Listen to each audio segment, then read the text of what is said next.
It's not normal.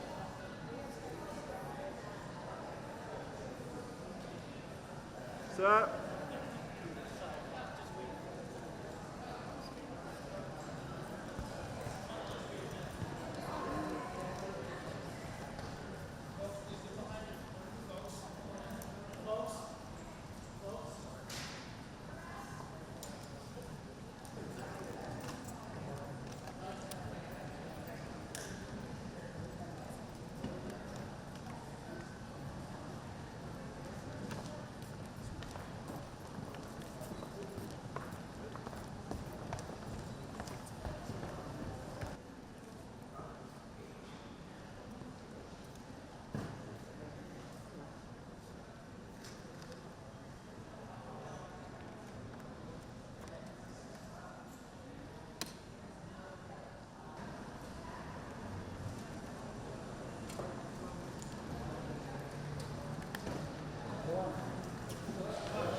Sir, photo please. Just back there. Straight ahead this way, please. To your right, everyone. Thank you. Go on right here. Straight in. To your right, thank you. Thank you. Yeah. Thank you. Cool. Can we get a picture here? Can we get a picture here? Let's go. Let's go.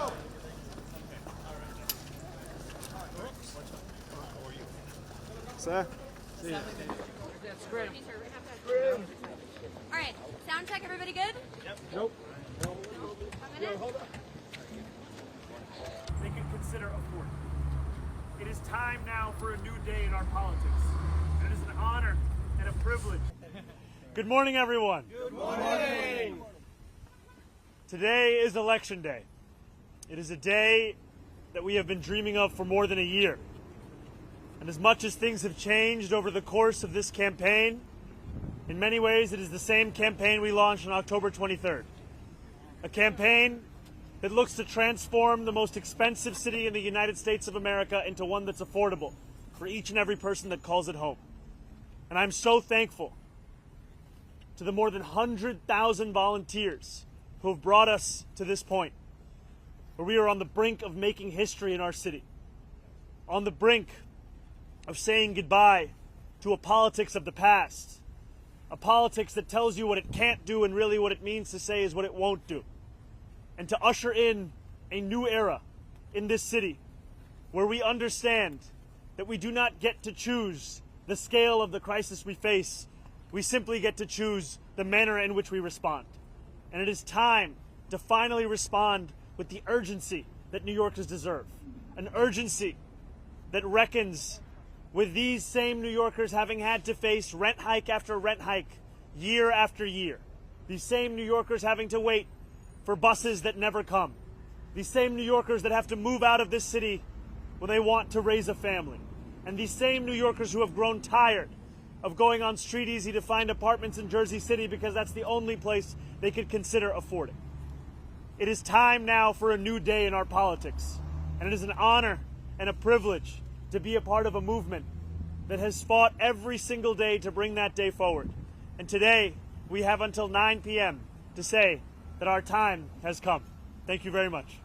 How important All right. We'll take... I believe that victory is a mandate in and of itself. President Trump says he plans to reduce federal funding if you win. What are your thoughts on that? President Trump also encouraged every New Yorker to vote for Andrew Cuomo. There are many things that he will say and that he will do that will not actually bear out in the results within our own city.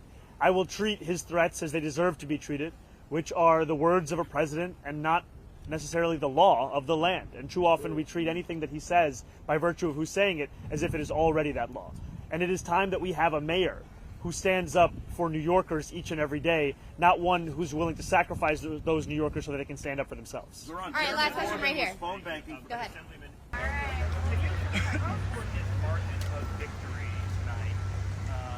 I look forward to representing those New Yorkers and look forward to fighting for every single dollar this city is owed. What we see in the language of Donald Trump is a premise as if it is his decision on whether or not to fund a city the very money that this city is owed. And I look forward to utilizing every single tool at my disposal as the next mayor of this city to fight for the people of it. That means using the courts, that means using the bully pulpit, that means ensuring that we actually follow the letter of the law.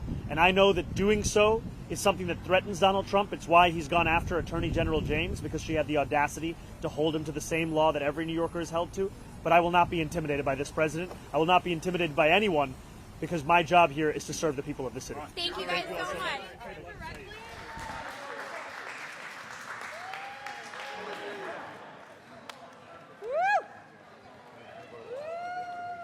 My team in to help me figure it out. Guys, back up. Make a hole. Make a hole. Make a hole. Sir, we're going all the way down here. All the way to the last one, far left. All the way down. You guys know where we're going. How are you, sir? Thank you very much. Far, far, far left. Doing great. I see you doing great. Looks like you're going to be doing better in the future. Feeling great? Thank you. Thank you.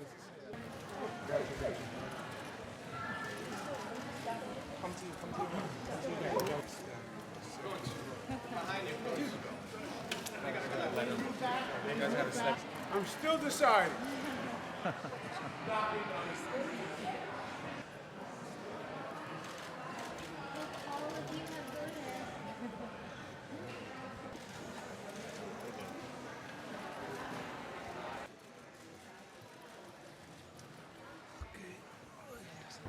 Guys, everybody from the press move back. Cannot give up while he's casting his ballot. Please move back. Please move back. Please move back. Back. Further back. Further back. Keep moving. You're blocking him from voting. Keep going. Further back. Further back. Keep going this way.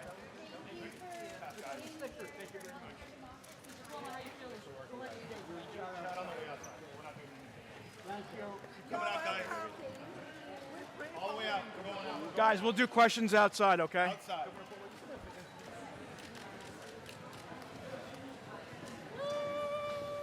Thank you very much. Thank you all very much. Thank you.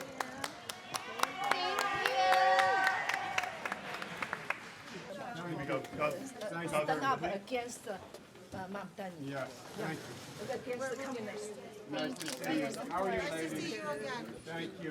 Here we go, sir. Have a good day, sir. Thank you.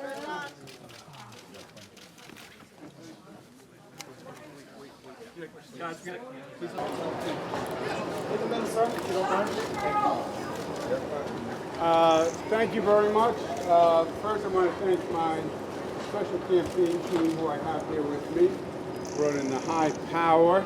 My daughter Michaela, my daughter Mariah. He believes he's an existential threat. I believe he's a soldier. I've been on the street. I feel it from people. I can tell you this, I've voted a lot of times. First time I ever walked into a polling place, and the polling place cheered for me. So that's a good sign. And the record turnout is a good sign. I think it's going to be a record. And it's because New Yorkers are concerned. New Yorkers are concerned about New York. And so I'm feeling very good about that. And everything I hear from people is good. Socialist and an existential threat. It's a beautiful day. Get out and vote. The most important election of my lifetime. And I'm not a kid, but this is the most important election of my lifetime. This is going to determine the future of the city of New York. It may also determine the future of the Democratic Party. So get out and vote. No private ownership of real estate. Abolish. Cannot dress up socialism, right? I'm offering the exact opposite. safer New York, 5,000 new police, 1,500 police on the subway. Make New Yorkers feel safe again. You want to bring the cost of housing down, which we have to do, you have to build more affordable housing. Supply and demand. There's nothing tricky to it. The trick is having the competency and the ability to make the government work to actually build 100,000 units a year. And that's about making the government work, which is what I have done all my life. School of Socialism, this Democratic Socialists of America. What you're seeing is a civil war in the Democratic Party that has been brewing for a while. You have an extreme radical left that is run by the socialists that is challenging what they would call moderate Democrats. I'm a moderate Democrat. And that contest is what you're seeing here, but you're seeing it all across the country. At one time, the Republican Party had a challenge from the far right, the Tea Party. And the moderates pushed back the challenge from the Tea Party. This is the inverse. You have the far socialist left challenging the moderates. I'm a Democrat like Mario Cuomo, like Bill Clinton, like Barack Obama, like John Kennedy, like their other grandfather, Robert Kennedy. That's my school of democratic politics, and that's what I'm fighting to preserve.